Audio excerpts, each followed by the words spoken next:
Неделя 17 красавіка. У эфіры тэлеканала «Віцебск» інфармацыйная праграма «7 дзён». Тыдзень не скончаны, пакуль не падведзены яго вынікі. Гэтым мы зоймемся ў бліжэйшую гадзіну. У студыі Вольга Шмаргун. Вітаю вас. Глядзіце сёння ў праграме. Первое, как можно ускорить процесс по устройству судоходного шлюза. Второй вопрос, это как можно побыстрее вырабатывать электричество. На Віцебскай ГЭС пачаўся монтаж энергаагрэгатаў. У канцы года самая магутная гидроэлектростанция Беларуси дасць першы ток. Коллектив есть, механизаторы есть, техника, да, есть еще вопросы некоторые по технике, но мы их тут уже оперативно решаем уже. Пасяўная на Віцебшчыне ў самым разгары. Пятая частка плошчаў уже засеяна. Актыўна ідзе падкормка азімых. И чисто не там, где убирают, а чисто там, где не мусорят. Міжнародную акцыю «Зробім 2016». У Віцебску падтрымалі уборкай парку Фрунзе і стварэннем ленд-арт-графіці. Далучыўся да гэтай справы і калектыў тэлерадыёкампаніі «Віцебск». На Віцебскай ГЭС пачаўся монтаж энергаагрэгатаў. Гэта адзін з ключавых этапаў будаўніцтва самай магутнай электрастанцыі Беларусі. Усяго на аб'екце ўстановяць 4 турбіны. Маштабы новабудоўлі ацаніў Артур Смалякоў. Тут ужо добра бачна абрысы будучай ГЭС. Пасля зімовага зацішша працы на будаўнічай пляцоўцы ідуць 24 гадзіны ў суткі. У гідравузлах бетоннай сцяны інсталяваны энергаагрэгаты. Лопасці будуць пропускаць 200 кубаметраў вады ў секунду. На галоўным гідравузле бетонныя работы амаль завершаны, а вось у былым абводным канале толькі пачынаюцца. Зараз тут будуюць шлюз, яго шырыня складзе 13,5 метраў. Тысячы вагонаў бетону спатрэбяцца для таго, каб заходняя дзвіна заставалася суднаходнай. В настоящее время почти все основные работы по бетону уже выполнены. У нас сейчас две основные задачи. Первое, как можно ускорить процесс устройству судоходного шлюза. Второй вопрос, это как можно побыстрее вырабатывать электричество. У межах проекта будуюць дарожныя развязкі, высокавольтныя лініі, масты і ўмацоўваюць берагі заходняй дзвіны. Гэта каля 20 кіламетраў. Побач з кітайцамі працуюць і беларусы. 30% от стоимости контракта – это белорусские материалы, цемент, песок, щебень, услуги предприятий белорусских по строительству, закупка какой-то белорусской техники и локализация затрат составляет где-то, согласно контракта, около 50 миллионов долларов. На сегодняшний день 80% от этой суммы выполнено китайской стороной. Віцебская ГЭС стане самай магутнай у краіне. 138 мільёнаў кілават у год. Гэтага хопіць, каб забяспечыць электраэнергіяй увесь Віцебскі раён. Калі вадасховішча запоўніць, тут з'явяцца і рэкрэацыйныя зоны. Штучныя вадаёмы глыбінёй до 3 метраў. Далей у планах базы адпачынку. Позволит развивать водный туризм, развитие новых объектов туристической деятельности и зон отдыха. Это позволит существенно развить наш потенциал района и привлечь еще дополнительные рабочие места и создание новых предприятий и организаций. Есть неиспользуемые базы отдыха, которые можно и нужно дать новую жизнь. Агульны кошт праекта Віцебскай ГЭС 190 мільёнаў долараў. Будуюць за сродкі крэдытаў кітайскага банка. Ужо праз месяц тут будзе зманціраваны першы генератар, а ў канцы года станцыя дасць першы ток. Артур Смалякоў, Інна Кірыенкава, Дмітрий Котаў, тэлерадыёкампанія «Віцебск». Штучную траву для рэстаранаў збіраюцца вырабляць у адкрытым акцыянерным таварыстве «Віцебскія дываны». Прадпрыемства захоўвае за сабой лідарства сярод вытворцаў дывановых вырабаў на постсавецкай прасторы. Абнаўляць асартымент удаецца дзякуючы паступовай мадэрнізацыі вытворчасці. Штогод тут набываюць новыя машыны, укараняюць сучасныя тэхналогіі. Практычна на 80% абнавілі абсталяванне. Летась запусцілі другую друкаваную установку, якая дазволіла ўдвая павялічыць выпуск прышыўных дывановых вырабаў. У хуткім часе на прадпрыемстве плануюць абнавіць лініі заключнай аддзелкі і наладзіць выпуск новых відаў дывановага пакрыцця з улікам апошніх тэндэнцый моды. Мы планируем на данный момент выпустить ассортимент как такового прошивного покрытия луп-луп, то есть петля-петля, с нанесением специальной отделки, то есть гуарового загустителя. Получится товар светлый верх, темный низ. Также мы сейчас активно работаем над выпуском искусственной травы для баров, ресторанов, то есть дешевый ассортимент искусственной травы. В ближайшее время, может быть, в мае месяце мы уже покажем нашим покупателям первые образцы такого вида ассортимента. З новой прадукцыяй віцебскія вытворцы мяркуюць выйсці на рынкі Еўросаюза. Каля 80% дывановых вырабаў прадпрыемства пастаўляецца на экспорт, асноўную долю якога складае рынок Расійскай Федэрацыі. Новы перавязачны матэрыял для ветэрынарыі атрымалі ў Віцебскім тэхналагічным універсітэце. Лабараторна даказана, ён паскарае працэс гаення ран і апёкаў, як мінімум на 5 дзён. Інавацыйную распрацоўку ўжо назвалі біяскурай. Цуды творыць простая з першага погляду сурвэтка. На самай справе гэта нятканы матэрыял, у аснове якога нанавалокны. Ён зрастаецца са скурай жывёлы, абараняе паверхню раны ад мікробаў і спрыяе росту клетак. Падрабязнасці у нашых корэспандэнтаў. Вот она, видите, беленькая пластинка, но когда попадает вот в рану, она буквально плавится и исчезает. У операцыйных Віцебскай акадэміі ветэрынарнай медыцыны апробуюць новы перавязачны матэрыял. У цэнтры ўвагі простая на першы погляд сурвэтка. Дастаткова прыкласці яе да раны на целе жывёліны і парэз гоіцца хутчэй. Лекарственное вещество является пролонгатором. Длительно действует и не надо часто его применять. Растворы новокаина различных концентраций, обезболивающие, они уводят мне, и мы будем испытывать.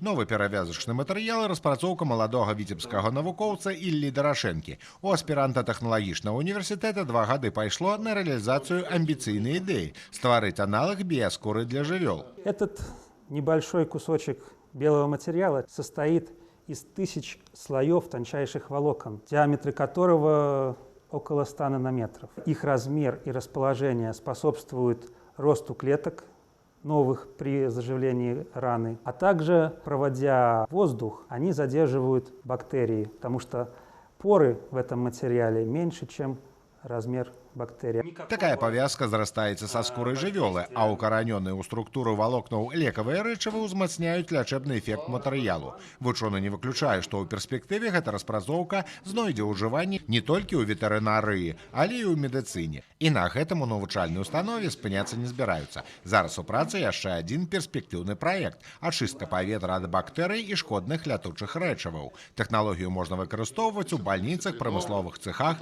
сховішчах садавіны і гародніны. Хутка выпрабаванні пройдуць на адным з прадпрыемстваў Віцебска. Сергей Місурагін, Ольга Маслоўская, Александр Петравецкі. Навіны Віцебска. Пасеўная кампанія на Віцебшчыне набірае тэмпы. Да масавай сяўбы прыступілі ўсе раёны вобласці. У рэгіёне засеяна каля 40 000 гектараў, што складае амаль 1/5 частку ад запланаванага. У лідарах паўднёвыя раёны прыдзвіння – Докшыцкі, Чашніцкі і Бешанковіцкі. Актыўна вядзецца падкормка азімых. Віктор Праліч працягне. Для галоўнага агранома сельгаспрадпрыемства Рыдомельскі Вадзіма Іванова гэта пасяўная кампанія не першая. Дзякуючы маласнежнай зіме выйсці ў поле сёлета атрымалася раней. Сеяць пачалі з аўса. Сейчас вот начали сеять первый овес. Потом продолжаем зернобобовые, пока это культуры 2, которые холодолюбивые можно сеять. В основном делаем акцент на яровую пшеницу. Больше, это под 900 гектаров яровой пшеницы. Веснавыя работы неабходна правесці ў максімальна сціслыя тэрміны. Для гэтага няма ніякіх перашкод. Працоўны дзень пачынаюць з першымі праменямі сонца до самай цемры. Тут добра ведаюць, што пасееш, то і пажнеш. На сегодняшний день мы обрабатываем, сеем, работает один посевной агрегат, второй включаем, пока еще объемы не позволяют.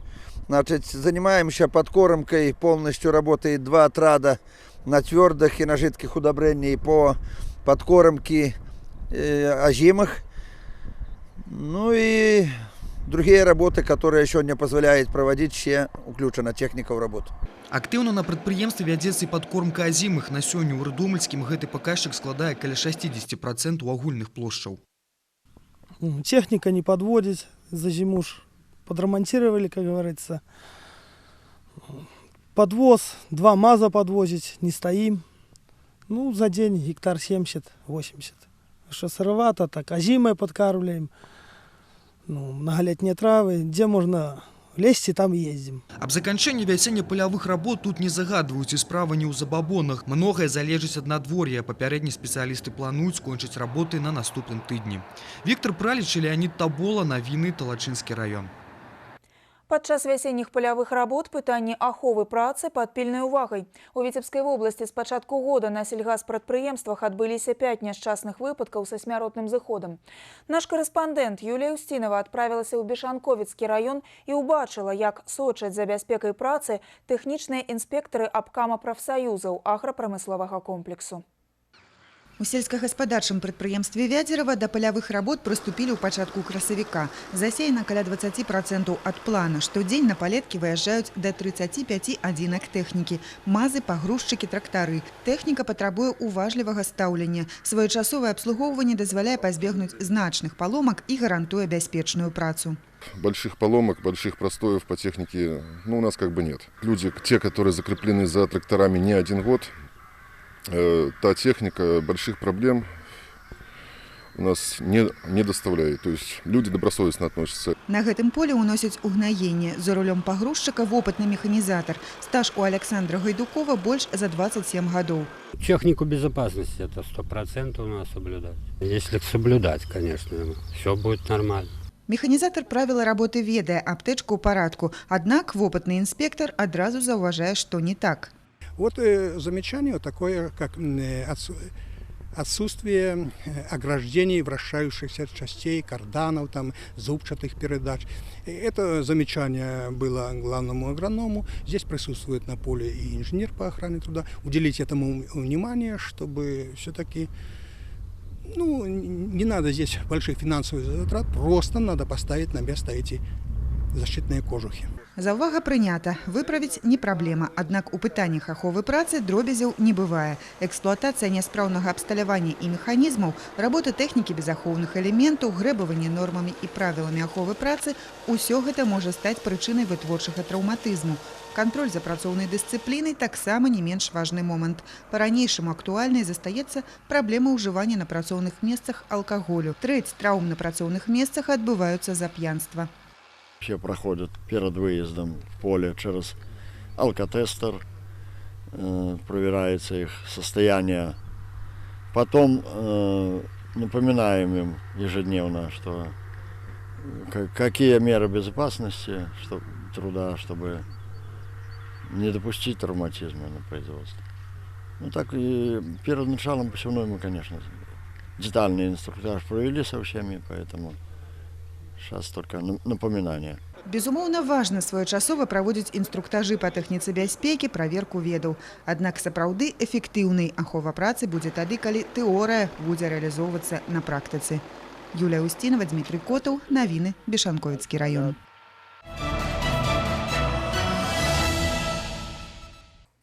11 красавіка – Міжнародны дзень вызвалення вязняў фашысцкіх канцлагераў. На фабрыкі смерці ў гады Другой сусветнай трапілі больш за 18 мільёнаў чалавек. У Віцебску былыя вязні сустрэліся ля помніка абеліска на месцы фашысцкага лагера 5-й полк. У гады акупацыі нацысты замучылі і расстралялі тут больш за 150 000 чалавек. Тыя, хто выжыў, памятаюць пра гэта ўсё жыццё. Артур Смалякоў сустрэўся з імі. З таго часу мінула больш за 70 гадоў, але метка смерці так і не сцёрлася. Былы вязень канцлагера Освенцим Валентина Еўдакімаўна Волкова і сёння носіць на руцэ нумар зняволенай. В Освенциме нам накололи номера на левом предплечье. Ну и потом мы там находились, кровь брали у нас там, собственно говоря, издевались как только кто мог. В Освенциме вот опыты проводили над нами.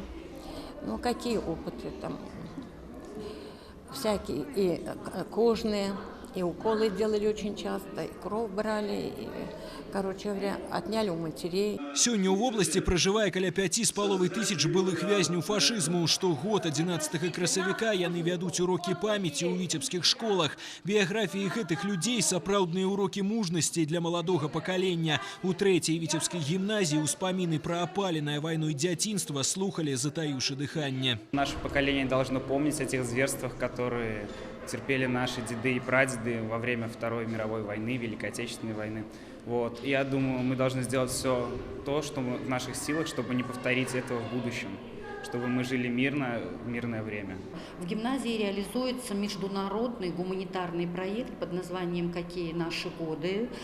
Гимназия получила в качестве гранта 19 тысяч евро, которые направлены на организацию совместной деятельности педагогов и учащихся гимназии, выступающих в качестве волонтеров, с бывшими малолетними узниками фашистских концлагерей.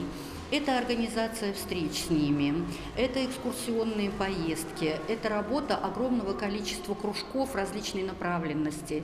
Ускласці вянкі, кветкі і ушанаваць памяць тых, хто не вярнуўся жывым з канцлагераў, у Віцебску прыйшлі каля 100 былых вязняў, чыноўнікі, вайскоўцы і школьнікі.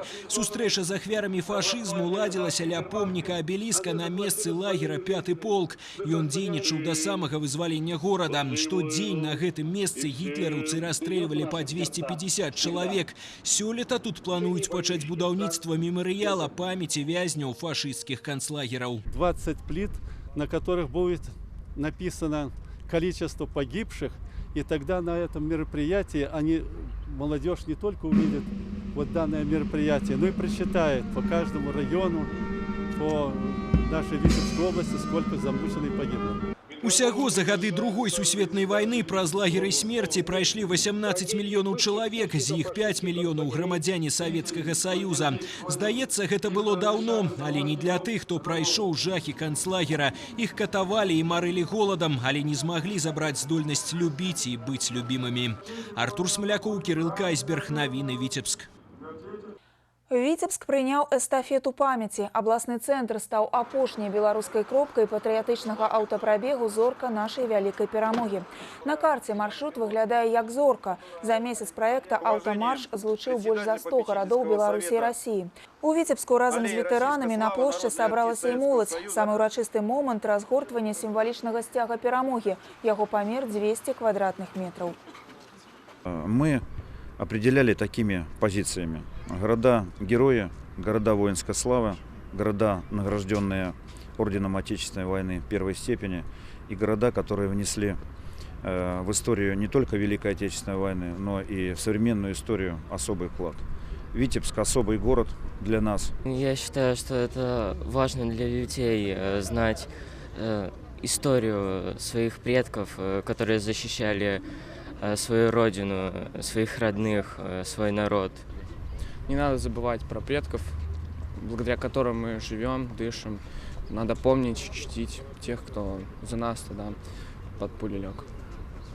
5 прамянёў адной зоркі напярэдадні дня перамогі сустрэнуцца ў Маскве, а 9 мая велізарную копію сцяга пранясуць па Чырвонай плошчы.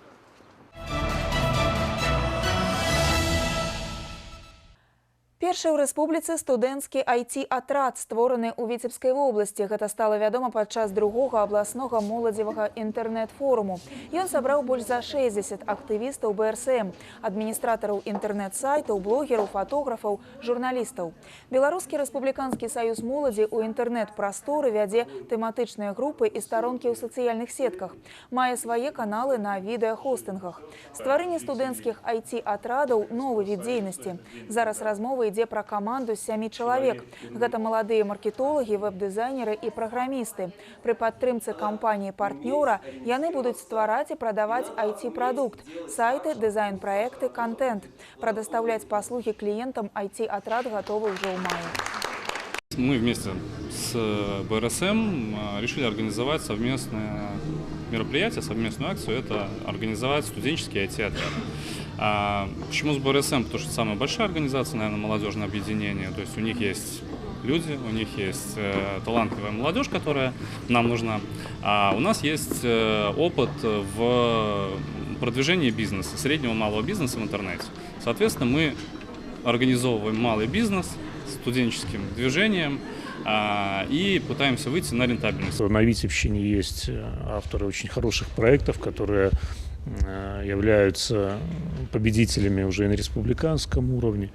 Вот сегодняшний форум – это очередной шаг вот в этом движении, в этом направлении. И мне кажется, что это очень правильно, то, что вот мы объединяем таких ребят, мы объединяем, мы даем возможности для реализации. Яшчэ адзін IT-праект родам з Віцебска зацікавіў інвестараў і ўжо рэалізуецца ў сусветнай павуціне. Электронны сервіс распрацаваны віцебскімі студэнтамі, дапамагае спланаваць маршрут і разлічыць бюджэт самастойнага падарожжа па Беларусі. Міжнародную акцыю «Зробім-2016» у Віцебску падтрымалі ўборкай парку Фрунзе і стварэннем ленд-арт-графіці. Больш за паўсотні валанцёраў далучыліся да маштабнага экалагічнага марафону ў цэнтры горада. Супрацоўнікі нашай тэлерадыёкампаніі падтрымалі акцыю не толькі словам, але і справай. Калектыў «Радыё Віцебск» добра працуе і з мікрафонам, і з граблямі. Зялёная урбаністыка – папулярны напрамак гарадскіх ініцыятыў ва ўсім свеце. І Віцебск таксама ў модным экалагічным трендзе. Цэнтр урбаністычных праектаў і ініцыятыў «Прастора» запрасіў валанцёраў на акцыю «Зробім-2016». Прыбіралі парк Фрунзе. Месца выбралі невыпадкова. Менавіта тут 21 мая пройдзе вялікі урбаністычны форум. Наша деятельность направлена на так называемую зеленую урбанистику. А все мероприятия, которые мы совершаем, они на то, чтобы сделать городскую среду более дружественной, более комфортной и более ухоженной. Тэлерадыёкампанія «Віцебск» падтрымала экалагічны праект не толькі словам, але і працоўнымі кадрамі. Диджеи «Радио Витебск» бадёра працуюць и ў прамым эфире, и на уборце смецця. Чисто не там, где убирают, а чисто там, где не мусорят. Поэтому я, как взрослый человек, например, воспитываю своих детей таким образом, чтобы нигде, ни при каких обстоятельствах бумажка или пакет от сока не был брошен. Падтрымалі акцию и городские организации. Зелянбуд допомог с транспортом и инвентаром. Унесли свой уклад витебские школьники. Люди, которые мусорят, поступают так, потому что, прежде всего, я считаю, что они не уважают свой город, не хотят следить за его порядком, красотой. У парку Фрунзе прыбіралі не толькі смецце, даводзілі да ладу і размалёваныя сцены прамысловага будынку. Хутка тут з'явіцца ленд-арт-графіці. Задумка грандыёзная, таму і аб'ём працы вялікі. Пакуль падрыхтавалі толькі месца для малюнка. Пафарбавалі сцены. Графіці з'явяцца тут праз 1,5 месяца. Это будут, так сказать, две рыбы с часами посередине, которые будут обозначать, что думать о природе надо сегодня. А с левой стороны будет рыба из металла, которая будет символизировать не совсем чистую среду. По правую сторону будет как раз-таки мир живой, тоже, так сказать, живая рыба. «Зробім-2016» – міжнародная акцыя, якая аб'ядноўвае звыш 100 дзяржаў на розных кантынентах. У Віцебскай вобласці ў экалагічным марафоне прынялі ўдзел больш за 2000 валанцёраў і супрацоўнікаў грамадскіх арганізацый. Настасья Сяброўка, Кірыл Кайзберг, навіны Віцебск. А вось нашы калегі з газеты «Віцбічы» заклалі ў абласным цэнтры новую алею. Цяпер больш за 60 бяроз і ліп будуць упрыгожваць вуліцу Церашковай. Гэта акцыя стала адной з 25 добрых спраў, якія журналісты прымеркавалі да юбілею свайго выдання. Як трэба правільна, дружна і з асалодай азеляняць любімы горад, раскажа Сергей Мисурагін. Як зрабіць для чытачоў і любімага горада 25 добрых спраў. Камусьці гэта задача здасца вельмі складанай, але толькі не для карэспандэнтаў гарадской газеты «Віцбічы». Яны заўжды ў тэме. Завітаць з падарункамі ў дзіцячы дом, аказаць дапамогу прытулку для жывёл, запрасіць віцеблян на майстар-клас па скандынаўскай хадзьбе. Гэта ўжо нямала. Цяпер прыйшла чарга асабістым прыкладам заахвоціць жыхароў Віцебска зрабіць свой горад яшчэ больш утульным і чыстым. 15 лет назад жители сами активно облагораживали свои дворы, озеленяли, и там возле офиса. Сейчас это редко встретишь, поэтому, может быть, мы какой-то почин этим сделаем. Ну и я хочу сказать еще о том, что это вот мероприятия такие, они сплачивают коллектив. Идею озеляніць вуліцу Віцебска падказала карэспандэнт газеты Алена Башун. Яна ўжо больш за 20 гадоў рыхтуе матэрыялы на экалагічныя тэмы. Займацца пасадкай дрэваў у калектыву Віцбічаў не ўпершыню, а калі ёсць вопыт, то і справа здзяйсняецца хутчэй. Мы еще решили своим личным вкладом как-то поучаствовать в зеленых акциях. Вот, например, в прошлом году мы посадили 50 деревьев вместе с экологами областной экологической службы, а также и городской экологи нам помогали. 50 деревьев на овраге, на берегу оврага Гапеева. И это очень приятно, когда ты вот ходишь и видишь вот эту вот красоту, когда зеленеют твои березки, кленики. Закласці новую алею корэспандэнты газеты вырашылі ля буйной аўтамагістралі на вуліцы Теражковай. Побач знаходзяцца шматпавярховыя дамы, жыхары якіх мала чым абаронены ад агрэсіўнай срады. У дапамогу журналісты запрасілі работнікаў зеленгасу, каб яны правільна выбралі саджанцы і дапамаглі якасна пасадзіць дрэвы. Садят, стараются. Наши рабочие помогают, мастера следят за правильностью посадки. Хотелось бы, конечно, побольше таких объектов, побольше таких инициативных людей, чтобы наш город становился все краше, зеленее. Да юбілею друкаванага выдання 25-годдзя газеты «Відвічы» журналісты працягнуць рабіць добрыя справы для горада, а галоўным падарункам для жыхароў і гасцей Віцебска стане урачысты канцэрт у летнім амфітэатры. Сергей Мисурагин, Сергей Котов, навіны Віцебска. Больш за 2,5 мільёны дрэў пасадзілі сёлета ў Віцебскай вобласці падчас тыдня лесу. 30-годдзю катастрофы на Чарнобыльскай АЭС прысвяцілі акцыю лесаводы рэспублікі. Прынялі ўдзел у акцыі больш за 3000 жыхароў вобласці. Добраахвотнікі з грамадскіх і моладзевых арганізацый, школьнікі, навучэнцы, студэнты, супрацоўнікі прадпрыемстваў і арганізацый, жыхары населеных пунктаў і самі лесаводы. Добраўпарадкавалі тэрыторыю, наводзілі парадак у лесе, саджалі дрэвы. Ужо зараз лясныя культуры з'явіліся на плошчы больш за 700 гектаров. В основном на Витебщине создаются еловые лесные культуры, которые занимают площадь более 70%. Также порядка 20-25% это лесные культуры сосны обыкновенной. Кроме того, будут создаваться, конечно, и твердолиственные породы. Это и клен, и ясень, и дуб. Также порядка 60 гектар будет создано лесных культур лиственницы европейской. Аднак разам з акцыяй пасадачныя і іншыя лесааднаўленчыя работы не скончацца. Усяго гэтай вясной у Віцебскай вобласці плануюць пасадзіць больш за 3500 гектараў новых лясоў.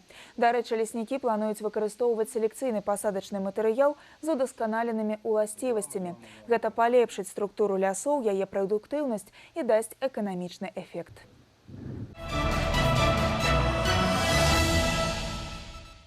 Новополоцкі нафтан стаў месцам правядзення тактыка-спецыяльных вучэнняў МНС. Ратаўнікі адпрацавалі ўзаемадзеянне з іншымі службамі у выпадку ўзнікнення на прамысловым гіганце надзвычайнай сітуацыі. Вучэнні правялі супрацоўнікі дзяржаўтаінспекцыі. Яны арганізавалі рэпетыцыю суправаджэння картэжу афіцыйнай дэлегацыі ад аэрапорта да цэнтра Віцебска. Вуліца Марка Шагала з'явілася ў Віцебску. Імя сусветна вядомага мастака атрымаў былы адрэзак вуліцы Праўды. Такое рашэнне прыняў гарадскі савет дэпутатаў. Пасажырская навігацыя на заходняй Дзвіне стартуе 1 мая. Цеплаходы Віцебскай паўночнай сталіцы рыхтуюцца да сезону і наводзяць апошні лоск. Сезон скутераў адкрылі сацыяльныя работнікі Віцебскай вобласці. У рэгіёне шмат маленькіх вёсак, да якіх складана дабрацца. Але і там жывуць людзі, якія чакаюць дапамогі сацыяльнай службы. Каб хутчэй даехаць да сваіх падапечных, сацработнікі пераселі на скутары. Наш корэспандэнт Юлія Устінова ўбачыла, як працуюць мабільныя памочнікі ў Бешанковіцкім раёне. Гэта той самы выпадак, калі транспартны сродак не раскоша, а неабходнасць. У сацыяльнага работніка ў сельскай мясцовасці па 12 падапечных. За дзень прыходзіцца пераадольваць адлегласць ад 10 да 50 кіламетраў. Дабрацца ў аддаленую вёсачку да адзінокай бабулі, прывезці сумку прадуктаў ці неабходныя лекі інваліду. Бешанковіцкі цэнтр сацыяльнай дапамогі абслугоўвае на даму больш за 600 чалавек з амаль сотні населеных пунктаў. Паспець паклапаціцца трэба пра кожнага. Работы очень хватает бабушкам. Там надо убрать территорию, особенно по весне, к маю месяцу, вы сами знаете. Вот. И воды принести, дрова, побелить заборы, там, яблони. Вот. Ну, работы, в общем, хватает. И на огороде бывает, там градку посеять, и прополоть, и полы помыть даже. Каб паспець да кожнага, хто чакае дапамогу, і вырашылі звыклы для вясковых сацработнікаў веласіпед замяніць на скутар. Адным з першых новую тэхніку даверылі Михаілу Цыкуну. Раней яму на веласіпедзе даводзілася пераадольваць да 50 кіламетраў за дзень, каб дабрацца да сваіх падапечных. Аказалася, новы від транспарту значна зручнейшы. Педалі круціць не трэба, ды і хуткасць куды вышэй. А галоўнае, на дарогу патрабуецца менш часу і больш застаецца на работу з людзьмі.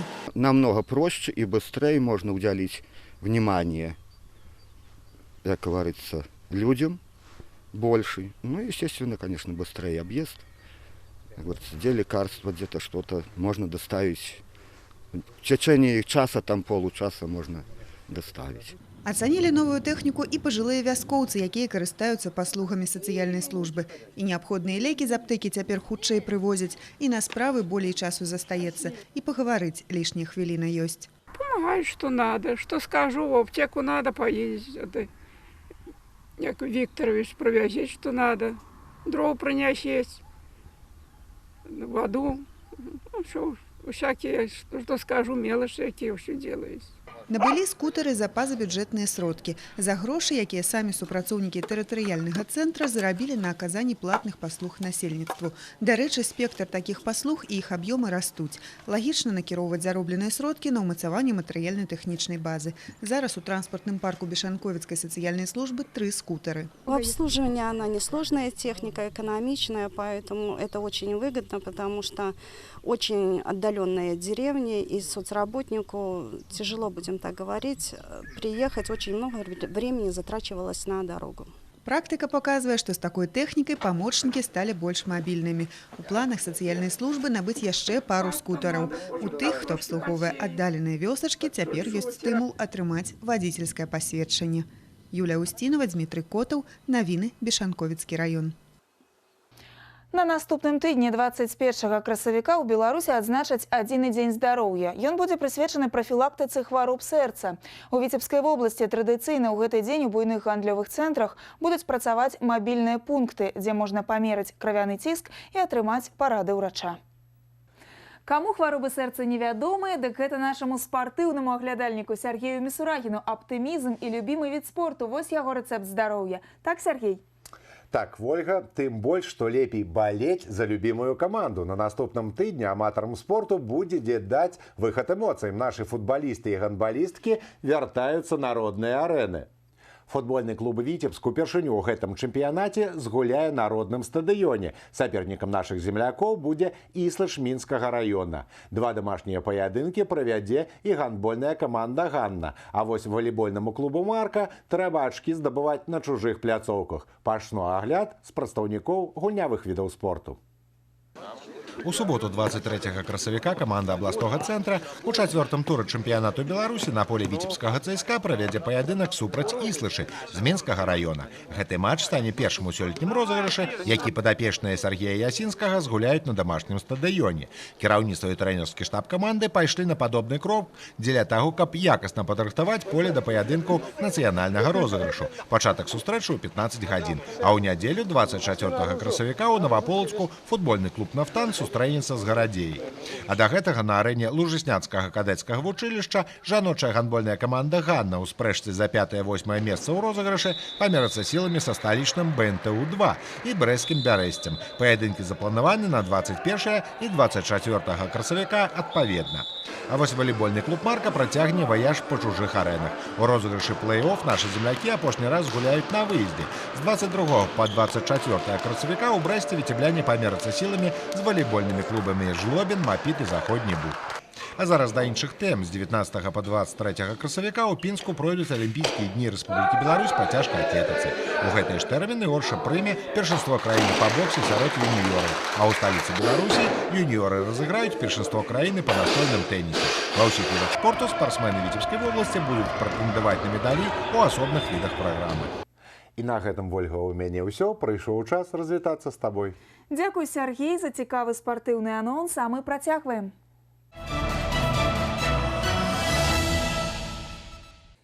Рэспубліканскі семінар з тактыка-спецыяльнымі вучэннямі МНС прайшоў у Наваполацку. Ратаўнікі падвялі вынікі дзейнасці ў зімовы перыяд, прааналізавалі гатоўнасць падраздзяленняў да вясны і правялі сумесныя вучэнні па ліквідацыі надзвычайнай сітуацыі. Падрабязнасці ў нашых карэспандэнтаў. Месца правядзення рэспубліканскага семінару супрацоўнікі МНС выбралі невыпадкова. Наваполацк – індустрыяльны горад. На яго тэрыторыі знаходзіцца шмат прамысловых прадпрыемстваў. Таму асобнае пытанне – гатоўнасць супрацоўнікаў МНС да ўзаемадзеяння з іншымі службамі пры ліквідацыі надзвычайнай сітуацыі. Пляцоўкай тактыка спецыяльных вучэнняў стаў «Нафтан». Па сцэнарыі ў выніку збою ў рэжыме работы фенольнай устаноўкі адбыўся выбух з наступным узгараннем. У работу па ліквідацыі наступстваў пажару першымі ўступілі работнікі прадпрыемства прадпрыемства, ратаўнікі, медыкі, службы энергазабеспячэння і сувязі.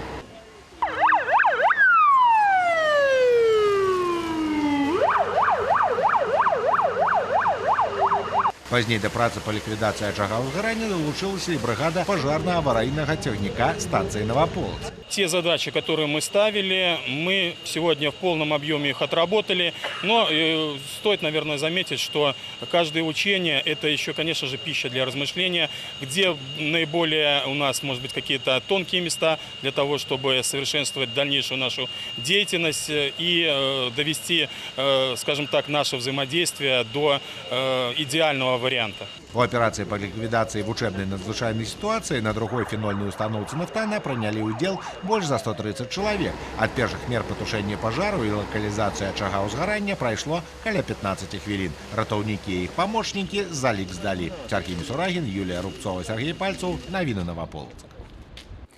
Віцебскі аварыйна-вартавальны атрад «Віцязь» адзначае 20-годдзе. Гэтыя спецыялісты заўсёды гатовыя выехаць у любы куток вобласці, каб дапамагчы пацярпелым. Супрацоўнікі атрада «Гонар» абласнога ўправлення МНС. 80% служаць з дня ўтварэння «Віцязя».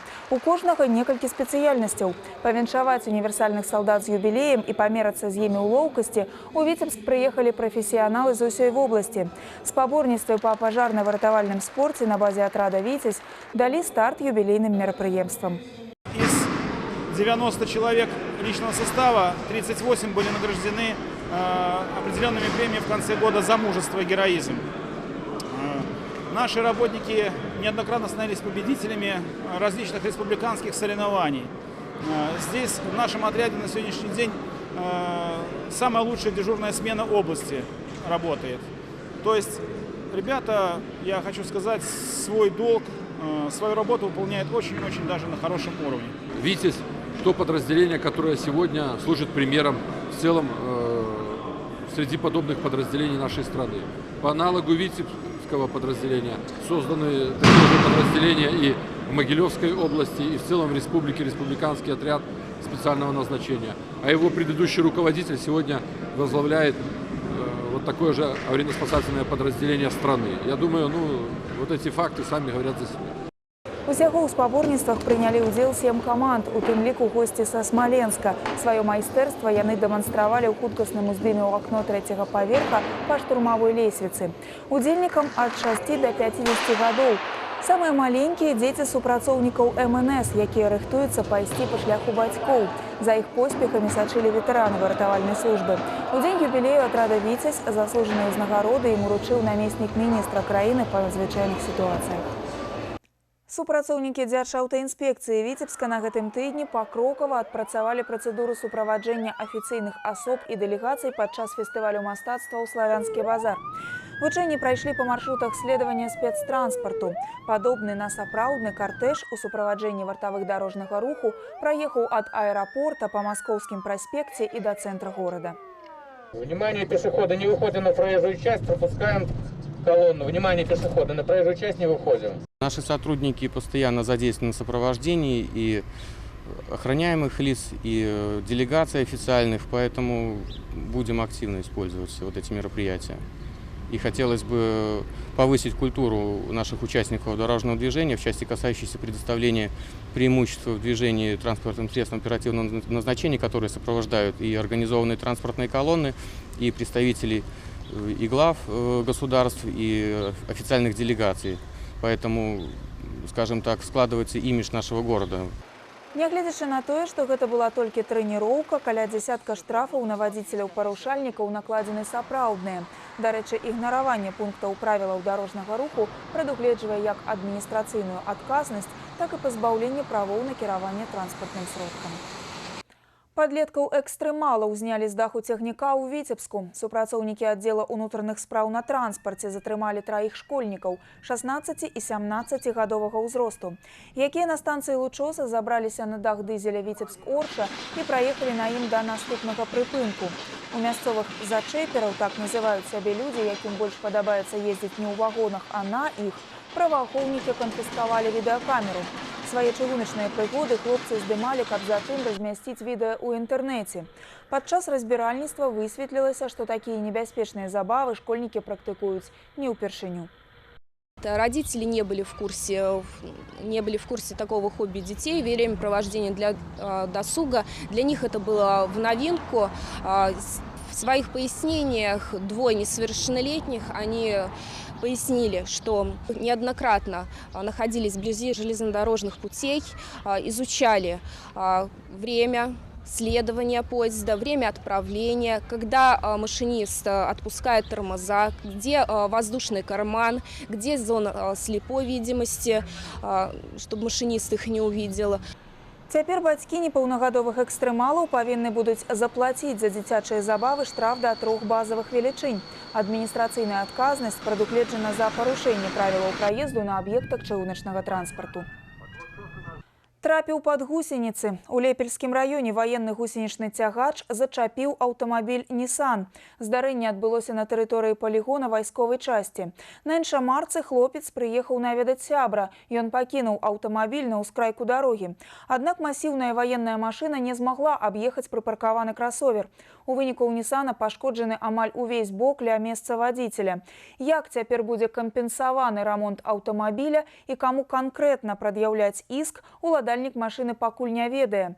На месца аварыі выязджалі супрацоўнікі дзяржаўтаінспекцыі. Праўда, выклікалі іх толькі праз некалькі гадзін пасля інцыдэнту. 10 апреля в районе 21:00 в дежурную часть Лепельского РУВД поступило сообщение о совершенном дорожно-транспортном происшествии, которое произошло вблизи деревни Заслонного Лепельского района на территории военного гарнизона. По прибытии сотрудники ГАИ зафиксировали дорожно-транспортное происшествие с участием иномарки и гусеничного тягача. В настоящий момент по факту дорожно-транспортного происшествия отделением ГАИ Лепельского РУВД проводится проверка. Хутчэй за ўсё да разбіральніцтва падключыцца ваенная аўтамабільная інспекцыя. Сваю версію здарэння агучыла і Міністэрства абароны. У друкаваным выданні ведомства гаворыцца, што інцыдэнт адбыўся якраз падчас вучэнняў. І больш сур'ёзнай аварыі на палігоне удалося пазбегнуць толькі дзякуючы майстэрству вадзіцеля гусенічнага цягача.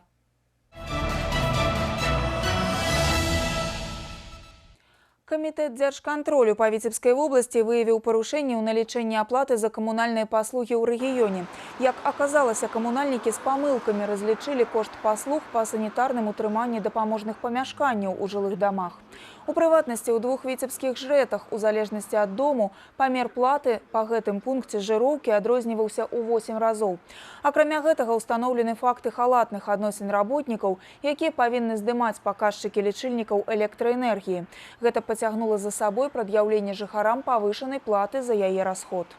Общая стоимость предъявленных населению завышенных тарифов составила 2 миллиарда 700 миллионов рублей.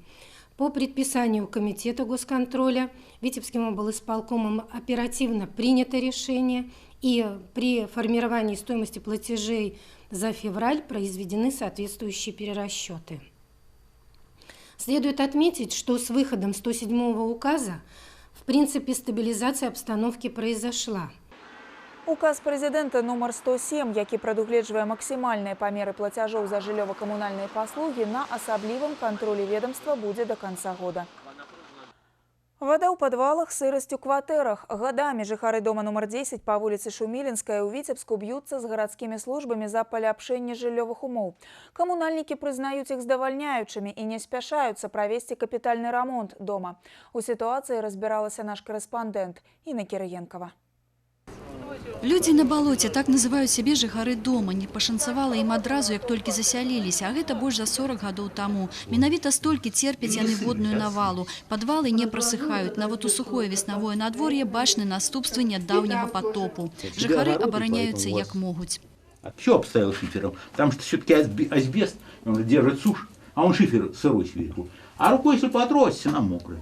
С подвала вільгаць ідзе па ўсім доме. У кватэрах на стенах грыбок, з якім даводзіцца воевать постоянно. Ніякі ремонт не ратуе. Получается, он на потолок даже залазит. То есть, если я положу одежду в шкаф, вот у нас тоже есть, то есть она покрывается плесенью.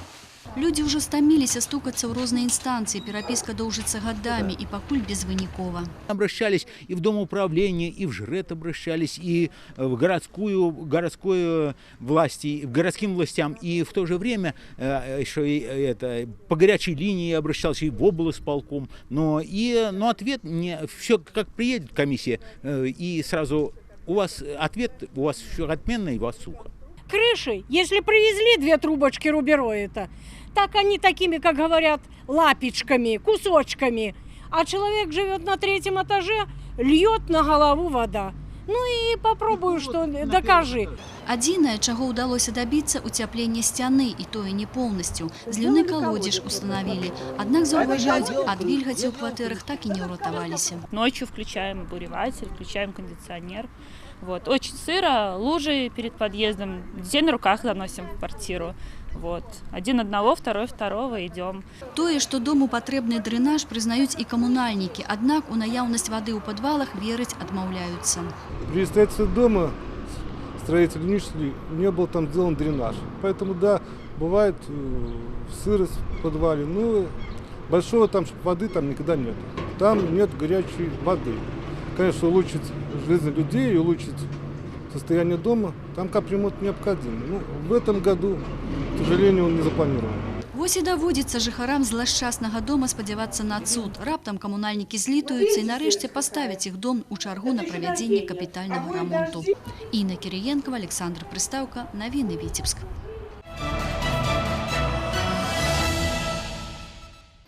У Віцебску з'явілася вуліца Марка Шагала. Імя славутага мастака стаў насіць адрэзак у пачатку вуліцы газеты «Праўды». Менавіта той, дзе размешчаны будынак былога народнага мастацкага вучылішча. Рашэнне аб перайменаванні прыняў гарадскі савет дэпутатаў.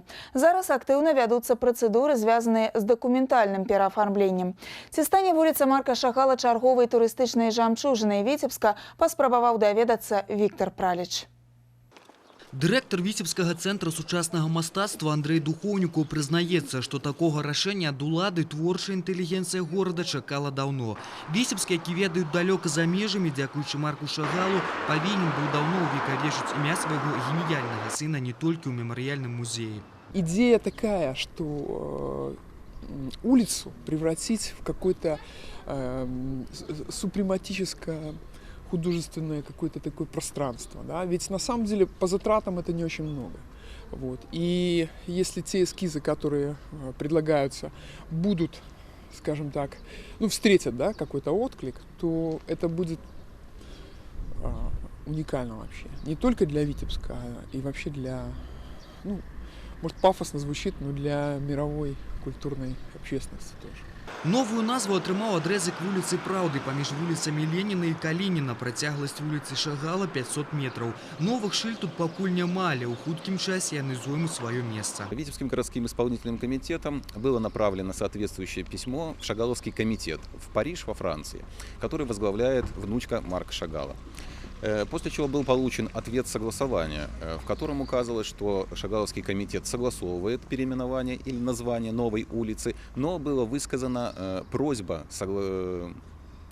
о том, чтобы назвать улицу именем Марка Шагала в исторической центральной части города Витебска. Менавіта тут у былым народным мастацкім вучылішчы амаль стагоддзя таму забіла крыніца той новатарскай хвалі, якая праславіла горад надзвіной. Зараз будынку надаюць выгляд пачатку 20-го стагоддзя, калі тут працавалі Шагал, Малевіч, Лісіцкі. Спецыялісты не сумняваюцца, што музей, які тут размесціцца, як і сама вуліца, стане сапраўднай турыстычнай жамчужынай шагалаўскага горада. У амбіцыйных планах рэстаўратараў зрабіць з вуліцы Марка Шагала сапраўдны музей пад адкрытым небам. Жылыя дамы тут размалююць у стылі супрэматызму, а новы участак вуліцы ўвогуле зробяць пешаходным. Праект зараз актыўна абмяркоўваецца ў мэрыі Віцебска. Не выключана, што рэалізуецца ён да пачатку 25-го міжнароднага фестывалю мастацтваў «Славянскі базар».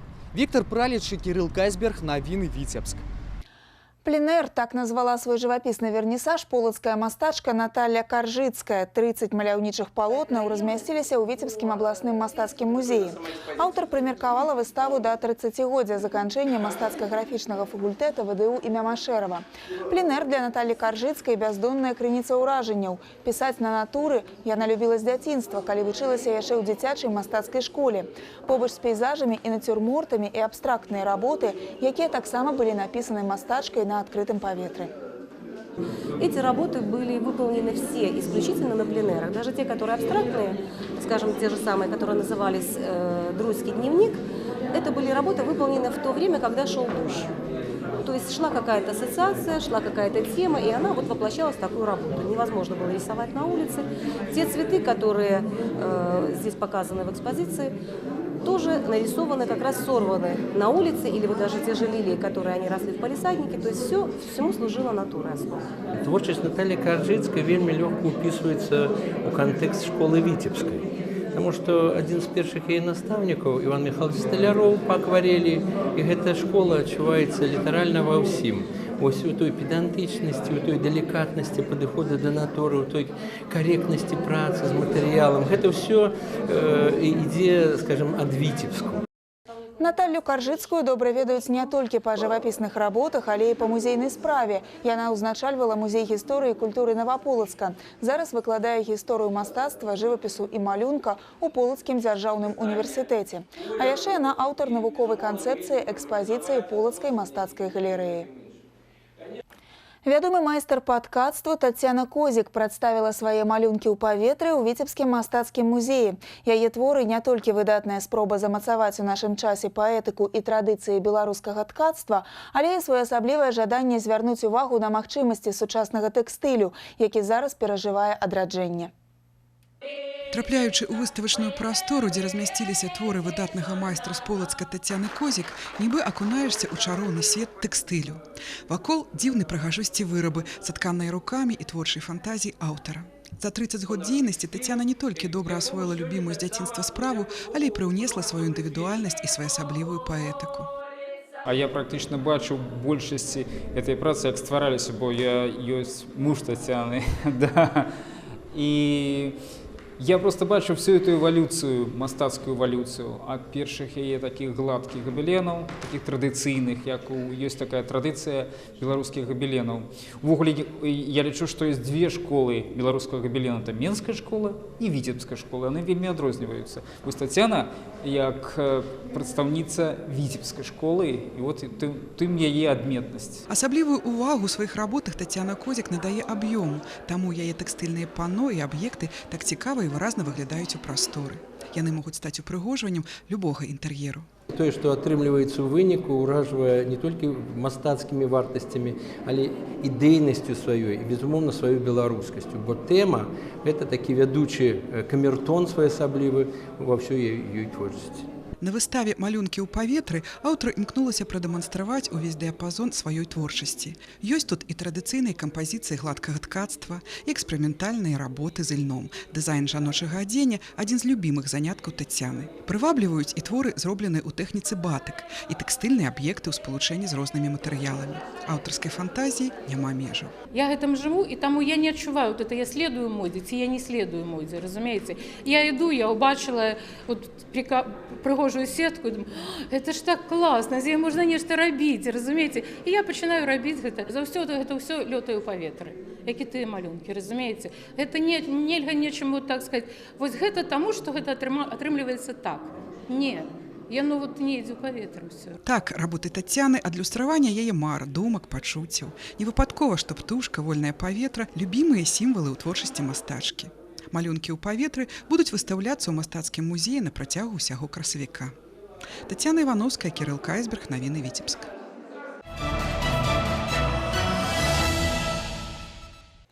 Пасажырская навігацыя на заходняй Двіне пачнецца 1 мая. Транспартная ўжо стартавала. Першую баржу з пяском у рачны порт даставілі яшчэ на мінулым тыдні. А вось пасажырскія цеплаходы толькі рыхтуюцца да першых рэйсаў. Наша здымачная група набралася матроскага сленгу і даведалася, якія прыкметы ёсць у двінскіх воднікаў. Другі год запар теплоходы Віцебскай паўночная сталіца застаюцца зімаваць ля прычала ў парку Мазурына. Каб падчас крыгаходу іх не знесла цячэннем, матросы рубяць майну. На іх сленгу гэта значыць разбіваць лёд вакол борту.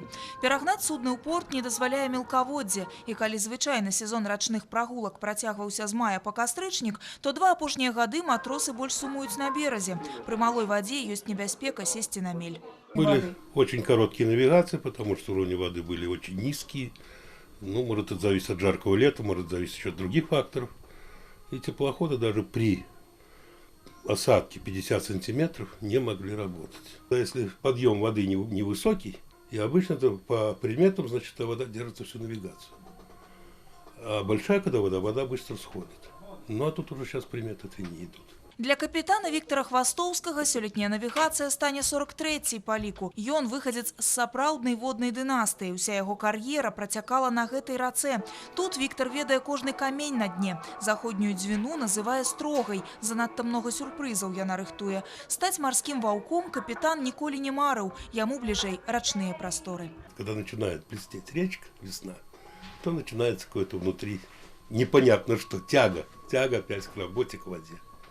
Но вода она шманит. И это уже, по-моему, если когда человек отработал там 5-6 лет на воде, он уже будет к ней привязан всю жизнь. Воду и реку надо любить, как женщину. В Віцебскай паўночную сталіцу да першых рэйсаў рыхтуюць ужо другі тыдзень. Праверылі ўсю механіку, зараз фарбуюць палубы. Дарэчы, у сіні, водны колер. У экіпажы кожнага теплохода по 6 чалавек. Капітан, механік і матарысты. Подготавливали, заливали воду. Запускали водяную систему охлаждения, полностью обсматривали полностью двигатель, проверяли все, контролировали. Перед пачаткам навігацыі теплоходы праэкзаменуе суднаходны інспектор, і толькі пасля занясення ў рачны рэгістр можна будзе аддаваць швартовы. Дарэчы, ёсць у матросаў і свае забабоны. Напрыклад, перад рэйсам яны не голяць бараду. У сезон пры вялікай вадзе Віцебскай паўночная сталіца робіць каля дзесятка водных ваяжаў штодзень. На палубах праводзяць экскурсіі, адзначаюць вяселлі і карпаратывы. Летась адзін з теплоходаў часова прышвартаваўся ў Полацку. Стартавы рэйс віцебскіх теплоходаў па заходняй дзвіне запланаваны на 1 мая. Абедзве каманды спадзяюцца, што сёлетні сезон будзе больш працяглым. Галоўнае, каб не падвяла рака. Гэта ад яе глыбіні залежыць уся навігацыя. Вольга Шмаргун, Кірыл Кайсберг, навіны, Віцебск. Прагулка на теплоходе – гэта так романтычна. Наша Вікторыя Целябкова ўжо гатовая расказаць, як хутка можна будзе адправіцца ў вандроўку па рацэ.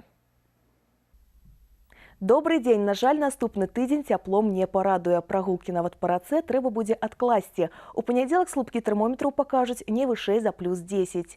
І з кожным днём тэмпература паветра будзе зніжацца. Дажджы працягнуцца. У пятніцу чакаецца невялікае пацяпленне да плюс 12 і без ападкаў. Праўда, субота зноў абяцае дождж, але не трэба сумаваць, май не за грамі, як і доўгачаканае цяпло. Дзякуй, Вікторыя. Сумаваць мы дакладна не збіраемся, а завершым праграму добрай гісторыі пра маленькага янота. Незвычайную ратавальную аперацыю правялі ў Віцебску на гэтым тыдні. У цэнтры горада прыйшлося вызваляць з палону янотападобнага сабаку, які трапіў у паглыбленне супрацьвакон падвальнага паверха.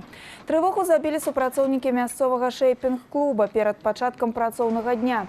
Яны ж і паведамілі пра здарэнне спецыяльным службам.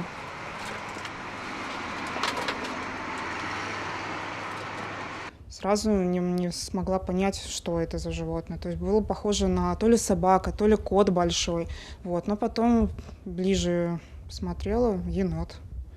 Животное в уголочке сидело тихонько. В центре Витебска, вероятнее всего, она оказалась по причине нехватки еды в окрестностях.